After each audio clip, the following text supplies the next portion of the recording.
हाँ जी दोस्तों, क्लास और कंपनी को रिवाइज करेंगे। इस टॉपिक में हमको ये पता चलेगा कि भारतवर्ष में कौन कौन से प्रकार की कंपनियां बनाई जा सकती है। आइए, तो कंपनियों को अलग अलग पार्ट में डिवाइड किया गया है। सबसे पहले हम बात करते हैं on the basis of incorporation.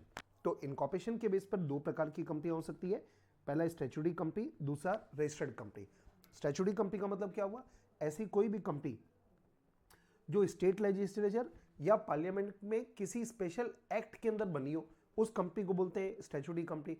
मतलब उस कंपनी को बनाने के लिए पार्लियामेंट या स्टेट लेजिस्लेचर में एक अलग से कानून पास हुआ हो, उस कंपनी को बोलते हैं स्टैट्यूटरी कंपनी।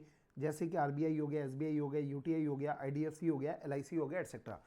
अब सवाल है कंपनीज एक्ट इन पे एप्लीकेबल होगा? तो आंसर है बेटा, कंपनीज एक्ट भी इनके ऊपर एप्लीकेबल होगा अगर कंपनीज एक्ट के प्रोविजन इन स्पेशल एक्ट के अगेंस्ट में नहीं है। जैसे एलआईसी के लिए एलआईसी एक्ट है, ठीक है। तो अगर कंपनीज एक्ट का कोई प्रोविजन एलआईसी एक्ट के खिलाफ नहीं है तो कंपनीज एक्ट एलआईसी पर भी एप्लीकेबल होगा। सेकंड है रजिस्टर्ड कंपनी।